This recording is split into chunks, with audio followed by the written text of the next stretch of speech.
IVF treatments పై 20,000 discount. Doctor consultation మరియు ultrasound scan ను ఉచితంగా అందిస్తున్నారు. 49 అంటే సంతానం, 49 అంటే సంతోషం. ఏపీలో అసెంబ్లీ ఫలితాల కోసం ప్రజలు ఉత్కంఠభరితంగా ఎదురు చూస్తున్నారు. జూన్ 4న ఫలితాలు రాకముందే అక్కడ బెట్టింగ్ల జోరు మాత్రం కొనసాగుతున్న పరిస్థితి. దాదాపుగా వేలకు వేలు అదేవిధంగా 20,000 కోట్ల వరకు బెట్టింగ్లు జోరు ఊపందుకుంటున్న పరిస్థితి. అటు పిఠాపురంలోను అలాగే ఇటు పులివెందుల, కుప్పము కొన్ని నియోజకవర్గాల్లో బెట్టింగ్లు వేస్తున్న పరిస్థితి. ఇటు తెలంగాణలోనూ కూడా బెట్టింగ్ల జోరు. అటు ఏపీలో ఏ పార్టీ గెలుస్తుంది అంచనా మేరకు ఇక్కడ బెట్టింగ్లు కొనసాగిస్తున్న పరిస్థితి. ముఖ్యంగా అటు అర్బన్ ఓట్లు అదేవిధంగా రూరల్ ఓట్లు ఎటువైపు పడ్డాయి ఏంటి అనేది మనతో విశ్లేషించడానికి పాపిరెడ్డి గారు ఉన్నారు. వారితో మాట్లాడే ప్రయత్నం చేద్దాం. నమస్కారం సార్. నమస్కారం సార్. ఏపీలో ఎట్లా ఉండే అవకాశం ఉంది? ఫలితాలు ఏ పార్టీ వైపు మొగ్గు చూపే అవకాశం ఉందంటే ఏం చెప్తారండి? ఇప్పుడు ఎలక్షన్లో దాదాపుగా ఓటింగ్ అయిపోయింది. ఓటింగ్ సరళి చూస్తే సరళి పెద్ద ఎత్తున వైసీపీకి అనుకూలంగా ఉన్నది. ఎందుకు వైసీపీకి అనుకూలంగా ఉన్నదంటే ఇప్పుడు గత ఎన్నికలంటే 2019 ఎన్నికలకు 2024 ఎన్నికలకు చూసుకుంటే 2% ఓటింగ్ పెరిగింది. అయితే ఈ తెలుగుదేశం కూటమి వాళ్ళు ఒక ఆశాజనకంగా ఎందుకుంటున్నారంటే ఈ ఓటింగ్ పర్సెంటేజ్ పెరిగింది కాబట్టి ఇది యాంటీ ఇన్కంబెన్స్ అంటే ప్రభుత్వ వ్యతిరేకత ఓటు ఎక్కువ పెరిగింది కాబట్టి మా గెలుపు ఖాయము అనే ఒక గట్టి నమ్మకంతో వాళ్ళు ఉన్నట్టు కనబడుతున్నారు. కానీ మనం వాస్తవాలంటే మొత్తం గ్రామీణ స్థాయిలో కానీ క్షేత్రస్థాయిలో కానీ మనం పరిశీలిస్తే ఓటింగ్ పర్సెంటేజ్ దాదాపుగా 2% పెరిగింది అనేది వాస్తవం. ఎందుకంటే ఎలక్షన్ కమిషనే ఇవ్వడం జరిగింది. అంతకుముందు 79% ప్లేస్ ఉంటే ఇప్పుడు 81 వరకు అంటే దాదాపు 2% పెరిగింది. అయితే ఈ పెరిగిన ఓటింగ్ ఎక్కడ పెరిగింది, దాని వలన ప్రయోజనం ఏ పార్టీకి జరుగుతుంది? అటు వైసీపీకి జరుగుతుందా లేదా తెలుగుదేశం కూటమికి జరుగుతుందా అన్నదే ఇక్కడ ఒక ప్రధానమైన మనం ఒక విషయంగా మాట్లాడుకోవాలి. అదే జరుగుతుంది. అయితే మనం ఇప్పుడు మొత్తం ఎలక్షన్లలో 81% ఓటింగ్ అనేది మనకు తెలుసు. అయితే 81% అన్నదే మొత్తం టోటల్గా మనకు వచ్చింది ఆంధ్రప్రదేశ్లో. అదే ఇప్పుడు దేశంలో దాదాపుగా 81% ఎక్కడ కూడా ఓటింగ్ కాలేదు. ఇప్పుడు జరుగుతున్న దేశం మొత్తం మీద జరుగుతున్న ఎన్నికలలో కూడా మొత్తంగా ఒక విధంగా ఆంధ్ర ప్రజలు ఎంత తీవ్రమైన పోటీ ఉన్నది రెండు పార్టీల మధ్య అంటే ఒక దిక్కు వైసీపీ, రెండో దిక్కు తెలుగుదేశం కూటమి మధ్య ఎంత పోటీ తీవ్రంగా ఉన్నది చెప్పడానికి ఏంటంటే ఆంధ్రప్రదేశ్లో జరిగినంత ఓటింగ్ పర్సెంటేజ్ ఎక్కువగా దేశం మొత్తం మీద ఎక్కడ కూడా జరగలేదు. ఎక్కడ కూడా 60% మధ్యన జరిగింది. ఇక్కడ ఏకంగా 81% పెరిగింది కాబట్టి పోటీ తీవ్రంగా ఉన్నది. అయితే వీళ్ళు ఈ కూటమి అనుకుంటుంది ఏంటంటే అన్నిటికన్నా బాగా శాతం పెరిగింది కాబట్టి మేము గెలుస్తామని అనుకుంటాం. అయితే మనం మళ్ళీ క్షేత్రస్థాయికి పోయి చూస్తే ఇప్పుడు 2 విషయాలు ఉన్నాయి. ఇప్పుడు ఆంధ్రప్రదేశ్ ప్రధానంగా వ్యవసాయ ప్రాముఖ్యం గల రాష్ట్రం. ఎక్కువ గ్రామీణ ప్రాంతాలే ఉంటాయి. 175 నియోజకవర్గాలలో గ్రామీణ ప్రాంతాల ఓట్లతోని గెలిచే నియోజకవర్గాల శాతం చాలా అధికంగా ఉంటుంది. ఉదాహరణకు మీరు ఆంధ్రప్రదేశ్, తెలంగాణ రాష్ట్రాన్ని చూసుకుంటే తెలంగాణ రాష్ట్రంలో ఒక పెద్ద మహానగరం ఒక మెగా సిటీ వంటి హైదరాబాద్ ఉన్నది. హైదరాబాదు చుట్టుపక్కల ప్రాంతాలు చూసుకుంటే హెచ్ఎండిఏ పడుతుంది. ఇక్కడ దాదాపుగా 119 సీట్లలో 20 నుంచి 25 సీట్ల వరకు ఈ పట్టణ ఒక్క సిటీకి హైదరాబాద్కు సంబంధించే ఉంటాయి. అంత పెద్ద సిటీ ఆంధ్రప్రదేశ్లో లేదు. అర్బన్ ప్రాంతాలు కొంత తక్కువగా ఉంటుంది. అక్కడ రూరల్ పాపులేషన్ ఎక్కువగా ఉంటుంది. ఆ రూరల్ పాపులేషన్ యొక్క నిర్ణయంతో గెలిచే ఎమ్మెల్యేల సంఖ్య కూడా చాలా హెచ్చుగా ఉన్నది ఆంధ్రాలో. చాలా ఎక్కువగా ఉంది. కాబట్టి ఇప్పుడు ఓటింగ్ సరళి పెరిగిన దానికి అసలు సమస్య అసలు విషయం ఇక్కడ అర్థం చేసుకోవాల్సిందంటే ఎక్కడ పెరిగింది, ఎక్కడ పెరగడంతో ఓటింగ్ పర్సెంటేజ్ ఇవాళ 81% అయింది. మేము ఓటింగ్ తర్వాత మళ్ళీ నేను అంతకుముందు ఒక వారం రోజుల కింద ఇక్కడ చెప్పిన వైసీపీ 110 నుంచి 120 స్థానాలు వస్తాయని. దానిలో పెద్దగా మార్పు ఏం లేదు. మళ్ళీ అనేక రకాలుగా మేము మాకున్న సమాచారం ప్రకారం మాకున్న సోర్స్ ప్రకారం సేకరిస్తే కూడా ఇంకా 120 కన్నా ఇంకా తగ్గే పరిస్థితి లేదు. అది ఇంకా పైకి వెళ్ళిపోవచ్చు. మళ్ళీ వస్తున్నది కాబట్టి ఒక విషయం ఏంటంటే ఈ రాబోయే ఈ ఎన్నికల కౌంటింగ్లో ఎట్లాంటి పరిస్థితుల్లో కూడా వైసీపీ 100% గెలుస్తుంది. కూటమికి అవకాశం లేదు. దానికి మనం ఏ కారణాలతో ఈ విధంగా అంటున్నాం. గ్రామీణ ప్రాంతాలలో 90% ప్లస్ ఓటింగ్ జరిగింది. అంటే చాలా పెద్ద గణనీయమైన ఓటింగ్ జరిగింది. అదే మన పట్టణ ప్రాంతాలలో లేదా అర్బన్ ఏరియాస్లో 65% ఆ విధంగా జరిగింది. 65% ప్లస్ మైనస్ కొద్దిగా అటు ఇటు. అనుకున్నప్పుడు 2 కలిపితేనే 81% రావడం జరిగింది అక్కడ. 81% ఉన్నప్పుడు 90% పైన గ్రామీణ ప్రాంతాల్లో పడ్డ ఓటు ఎవరికి ఎక్కువ పడ్డది. ఎందుకంటే అక్కడ ప్రధానంగా ఓటు అక్కడే ఎక్కువ జరిగింది. ఆ ఎక్కువ జరగడంతోనే ఓవరాల్‌గా 81% పెరిగింది. అని మనం చూస్తే మనకు ప్రీ పూల్ సర్వేస్ నుంచి మొదలు పెడితే ఎలక్షన్ 13 మే నాడు ఆ ఎలక్షన్ బూత్‌ల వద్ద నిలబడ్డ బార్లుగా నిలబడ్డ ఓటర్స్ గానీ, మిగతా అన్ని విషయాలు చాలా విషయాలను కూడా మనం కూలంకషంగా పరిశీలిస్తే గ్రామీణ ప్రాంతాలలో జరిగిన ఓటింగ్ పర్సెంటేజే ఇవాళ ఆంధ్రప్రదేశ్ ఎన్నికలను నిర్ణయించే ఒక ముఖ్యమైన అంశంగా మారుతున్నది. అంటే గ్రామీణ ప్రాంతాలలో ఎవరికి ఓటు ఎక్కువగా పడతాయి అంటే వైసీపీకి పడుతున్నదా? లేదా టీడీపీ కూటమి పడుతున్నదా? ఎవలకు మెరుగ్గా ఓటింగ్ జరిగితే వాళ్ళు గెలిచే అవకాశాలు ఉన్నాయి. అదే జరిగింది. మొన్న జరిగిన దాంట్లో. అయితే ఇప్పుడు మనకు అక్కడ ఓటింగ్ ఎవరికి ఎక్కువ జరిగింది. అంటే మనకు ప్రీ పూలు సర్వేల నుంచి మొదలు పెడితే ఎలక్షన్ తర్వాత కూడా అనేకమైన సర్వేలు గానీ, సోషల్ మీడియా గానీ, మనకున్న రకరకాల ఇన్ఫర్మేషన్ సోర్సెస్ ప్రకారం గానీ, గ్రామీణ ప్రాంతాలలో పెరిగిన ఓటింగు ఎక్కువ శాతం వైసీపీకే పోయింది. ఎందుకు వైసీపీకి పోయిందని మనం చెప్పాల్సి వస్తున్నదంటే, దాదాపుగా మేము కొన్ని గ్రామాలు తీసుకొని మేము మొత్తం అక్కడ విషయాలను కనుక్కుంటే 90% కన్నా ఎక్కువ కుటుంబాలు జగన్ ప్రభుత్వం యొక్క ఏదో ఒక సంక్షేమ పథకంలో వాళ్ళు భాగస్వాములు కావడం జరిగింది. అంటే దాదాపుగా మొత్తం కుటుంబాల సంఖ్య కానీ జనాభా చూసుకుంటే నియర్లీ 90% వరకు ఏదో ఒక పథకం వాళ్ళకి అందింది ఒకటి. రెండవది ఆ పథకాలలో ఎక్కువగా మహిళలకు ఎక్కువ పథకాలు అందినాయి. ఓకే. మూడోది వృద్ధులకు బాగా జరిగింది. తర్వాత గ్రామీణ ప్రాంతాల ప్రజలు ఎక్కువ ఉన్నారు. ఇవన్నీ చూసుకున్నప్పుడు మనకేమనిపిస్తున్నదంటే, మన ఆనాడు ఎలక్షన్‌లో క్యూలలో నిలబడ్డ మహిళలు గానీ, వృద్ధులు గానీ, వికలాంగులు గానీ, లేకపోతే గ్రామీణ ప్రాంత కింది వర్గాల ప్రజలు, పేద వర్గాల ప్రజలు వాళ్ళే ఎక్కువ కనపడ్డారు. ఏ విధంగా చూసినా కూడా ఇక్కడ వైసీపీకే గెలవడానికి అవకాశం. ఎందుకంటే పెరిగిన ఓటు నా ఉద్దేశంలో అది 81% ఆ విధంగా పెరిగిందంటే అది ఓవర్‌వెల్మింగ్ అంటే పెద్ద ఎత్తున లబ్ధిదారులు, గ్రామీణ ప్రాంతాల్లో ఉన్న మహిళలు, కింది వర్గాల వాళ్ళు అంటే కింది వర్గాల వాళ్ళంటే ఎస్సీ, ఎస్టీ, కింది వర్గాల్లో ఉన్న బీసీ వర్గాలు, తర్వాత మైనారిటీ వర్గాలు, అప్పర్ కాస్ట్‌లో కొంతమేరకు రెడ్డి సామాజిక వర్గం ఇవన్నీ కూడా ఒక గ్రూప్‌గా ఫార్మ్ అయ్యి పెద్ద ఎత్తున ఓటింగు వైసీపీకి జరగడం జరిగింది. అయితే ఎక్కువ శాతం ప్రజలు కింది వర్గాల వాళ్ళే కాబట్టి ఆ పెరిగిన ఓటు కూడా వైసీపీకే పోయింది. అందులో అనుమానం లేదు. ఎవరేమి మనం మాట్లాడుకున్నా కూడా అది జరిగింది కాబట్టి ఇప్పుడు మనం ఇవన్నీ కూడా చూసుకుంటాం. ఏది మనం శ్రీకాకుళంలో మనం ఇది వైసీపీకి మెజారిటీ వస్తుంది. అదేవిధంగా వస్తున్నది. విజయనగరం కానీ, విశాఖపట్నం అన్నీ మనం అంతకుముందు వీడియోలో చెప్పడం జరిగింది. అవన్నీ చెప్తే కూడా మనకు దాదాపుగా 115 నుంచి 120 వచ్చినాయి. వీళ్ళకేమో టీడీపీ అలయన్స్ వాళ్ళకు 50 నుంచి 55, 60 దాకా రావచ్చు. అంటే వీళ్ళకు ఒకవేళ టీడీపీ కూటమికి 60 కన్నా ఎక్కువ వచ్చే అవకాశం లేదు. వీళ్ళకు దాదాపుగా ఎంత తక్కువ వచ్చినా కూడా 110, 115 కన్నా వీళ్ళకు వైసీపీకి వచ్చే అవకాశం అంతకన్నా ఎక్కువనే ఉన్నాయి. తక్కువ వచ్చే అవకాశం లేదు. కాబట్టి ఓవరాల్‌గా చూసుకున్నప్పుడు మొత్తం జిల్లాల వారీగా మనం అంతకుముందు చెప్పిన ట్రెండ్సే కంటిన్యూ అవుతున్నాయి. ఒకవేళ సైలెంట్ ఓటు ఇంకా ఎక్కువగా మనం అనుకున్నట్టుగా పడి ఉంటే ఇంకా వైసీపీకి 115, 120 నుంచి వెళ్ళి 130, 140 వరకు పోయినా కూడా మనం ఆశ్చర్యపడాల్సిన అవసరం లేదు. ఎందుకంటే ఆ విధంగా ట్రెండ్ ఆ విధంగా జరిగింది. అయితే నేను చాలామందిని ఇవాళ సోషల్ మీడియా కవర్ చేసిన వాళ్ళని కానీ, మాకు తెలిసిన ఈ ప్రెస్ వాళ్ళని కానీ, వాళ్ళని ఇంటర్వ్యూ చేసిన వాళ్ళని అడిగితే వాళ్ళు కొన్ని ఇంట్రెస్టింగ్ విషయాలు చెప్పారు. చెప్పింది ఏంటంటే, ఈ ఏదైతే ఇప్పుడు ఎందుకు ఇంత గ్రామీణ ప్రాంతాలలో బాగా ఓటింగ్ పెరిగిందంటే వాళ్ళు చెప్పిన ఒక ముఖ్యమైన అంశం ఏంటంటే జగన్ గారి ప్రభుత్వం ఈ రూరల్ వాలంటీర్స్ అంటే గ్రామీణ వాలంటీర్స్ వ్యవస్థ పెట్టారు.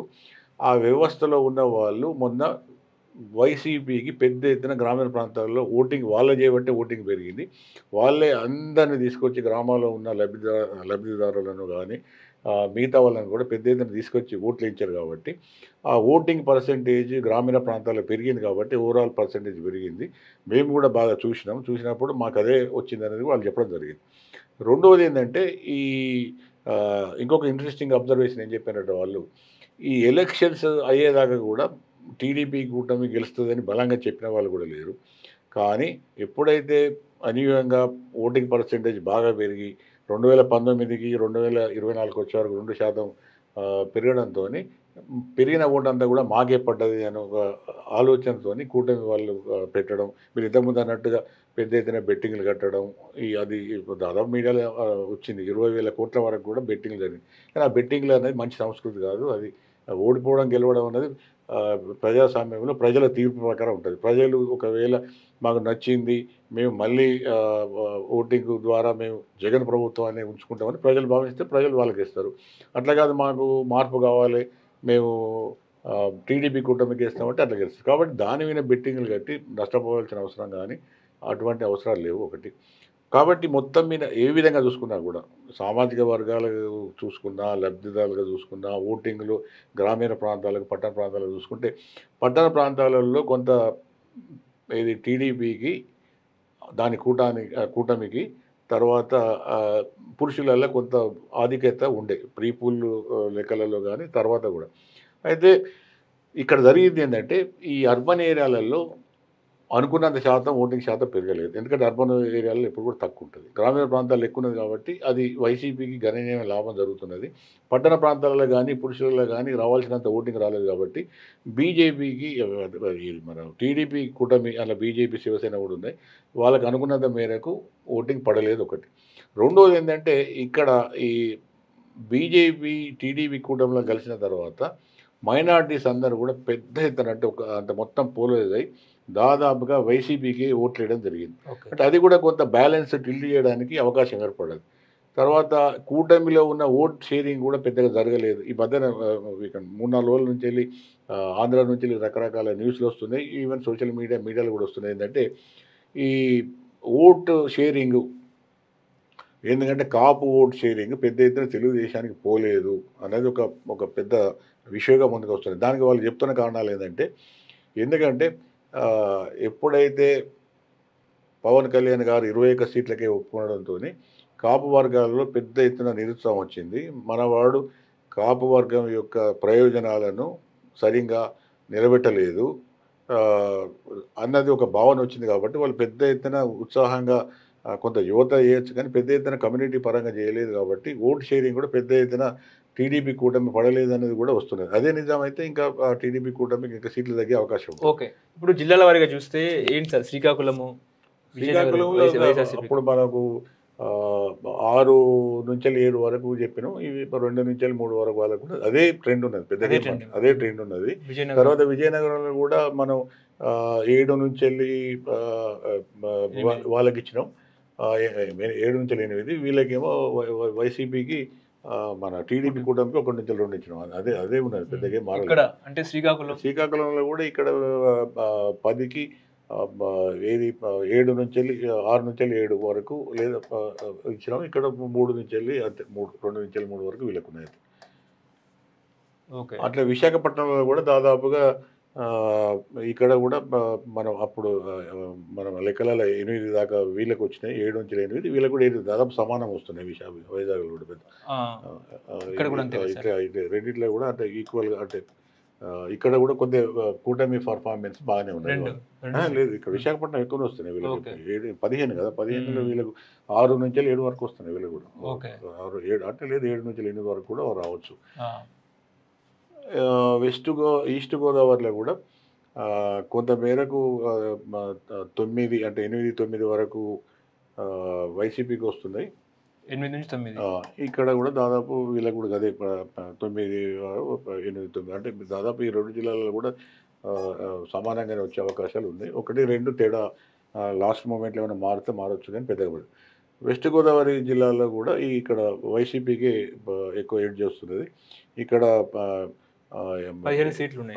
8-9 వరకు వీళ్ళకి వస్తే 6-7 వరకు వీళ్ళకి రావచ్చు. 6-7 వరకు వీళ్ళకి వచ్చే అవకాశం ఉంటుంది రేంజ్. ఇక్కడ కృష్ణా జిల్లాలో కూడా ఇక్కడ మళ్ళీ 8 నుంచి 9 వరకు వీళ్ళకి వస్తే 6 నుంచి 7 వరకు వీళ్ళకి. అమరావతి సెంటిమెంట్ ఏమైనా? అమరావతి సెంటిమెంట్ గుంటూరు కానీ పనిచేయలేదు. అమరావతి సెంటిమెంట్ కూడా రైతుల భూమి కూడా అక్కడ ఓన్లీ అది ఇది అమరావతి వరకు ఉన్న ఆ నియోజకవర్గం కానీ మొత్తం గుంటూరు నియోజకవర్గాన్ని మీద కూడా దాని అటు కృష్ణా మీద కూడా దాని యొక్క ప్రభావం పెద్దగా లేదు కాబట్టి ఇప్పుడు ఇక్కడ కూడా మళ్ళీ కృష్ణాలో కూడా 9 నుంచి 10 వరకు వీళ్ళకి రావచ్చు అంటున్నారు. తర్వాత ఇక్కడ కూడా మళ్ళీ 6 నుంచి 7 వరకు వీళ్ళకి వస్తాయి.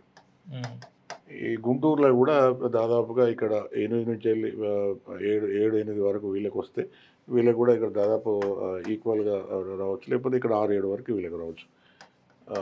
ఇది తర్వాత ప్రకాశంలో కూడా 6 నుంచి 7 వరకు వీళ్ళు రావచ్చు. తర్వాత మిగతా ఇక్కడ 3 నుంచి 4 వరకు వీళ్ళు రావచ్చు.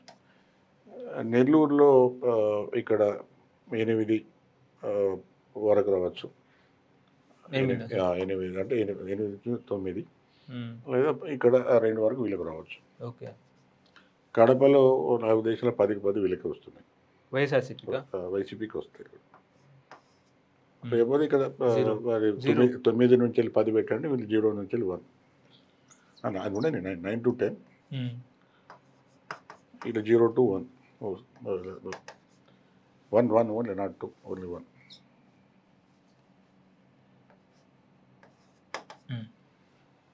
కర్నూలులో కూడా వీళ్ళకు 14 సీట్లలో 11-12 వరకు వీళ్ళకు వైసీపీకి వస్తే ఇక్కడ 2 నుంచి 3 వరకు వీళ్ళకి రావచ్చు.